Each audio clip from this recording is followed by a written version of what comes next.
Assalamualaikum warahmatullahi wabarakatuh. Selamat sore. Perkenalkan, nama saya Abdi Abdullah Magrobi dari instansi Badan Nasional Pencarian dan Pertolongan dan unit kerja saya di Kantor Pencarian dan Pertolongan kelas A Jakarta. Saya merupakan peserta Latsar CPNS Basarnas tahun 2025 yang tergabung di Angkatan 2 Kelompok 1. Learning Journal kali ini akan membahas agenda 3 tentang manajemen ASN dan Smart ASN. Pertama, saya akan menjelaskan ulasan dan pemaknaan saya terhadap materi manajemen ASN dan Smart ASN. Pada materi manajemen ASN ini membuka wawasan saya bahwa seorang aparatur sipil negara atau ASN bukan hanya dituntut untuk bisa bekerja sesuai tugas dan fungsinya, tapi juga harus memahami bagaimana organisasi publik dikelola secara profesional, efisien, dan adaptif terhadap perubahan zaman. Manajemen ASN ini bertujuan untuk: 1. Pengelolaan ASN demi menghasilkan pegawai ASN yang profesional. 2. Memiliki nilai dasar. 3. Etika profesi. 4. Bebas dari intervensi politik. Dan yang terakhir, bersih dari KKN. Dalam materi manajemen ASN, saya juga mendapatkan wawasan bahwa sistem manajemen ASN di Indonesia ini sedang bertransformasi diri yang berbasis administrasi semata menjadi berbasis merit dan kompetensi. Manfaat sistem merit tersebut memiliki beberapa manfaat. Yang pertama, 1. Untuk mendukung keberadaan penerapan akuntabilitas. 2. Dapat mengarahkan SDM untuk dapat mempertanggungjawabkan tugas dan fungsinya. 3. Menjamin keadilan dan ruang keterbukaan dalam perjalanan karir seorang pegawai. Dan yang keempat, memiliki kesempatan yang sama untuk meningkatkan kualitas diri.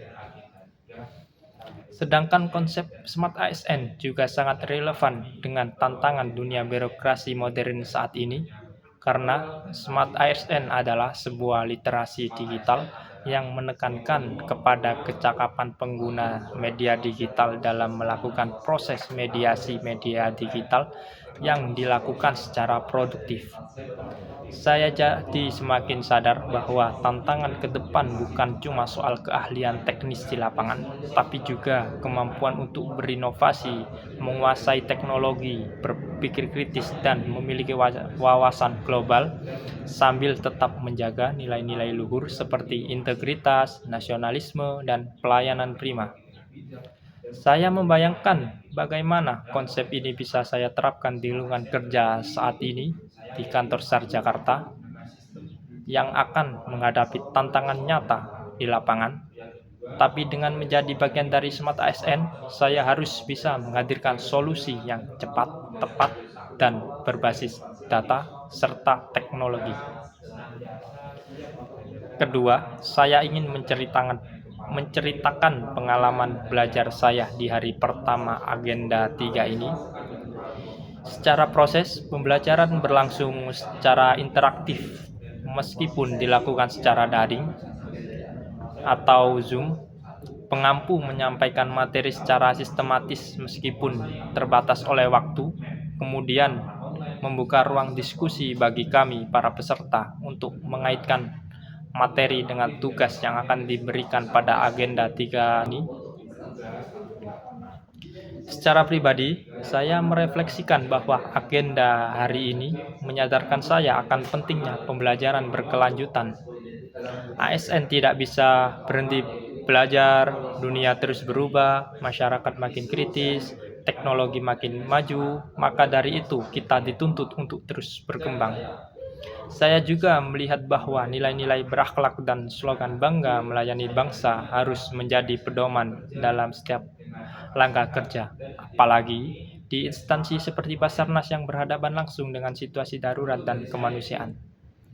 Terakhir, saya menyimpulkan bahwa pembelajaran hari pertama ini memberikan fondasi yang kuat bagi saya untuk terus berkembang sebagai ASN yang tidak hanya cakap dalam melaksanakan tugas, tapi juga peka terhadap perubahan dan berkomitmen pada pelayanan publik. Saya akan terus belajar dan beradaptasi agar bisa menjadi bagian ASN yang profesional, kompeten, dan berkarakter sebagaimana amanat reformasi birokrasi dan cita-cita Indonesia Emas 2045.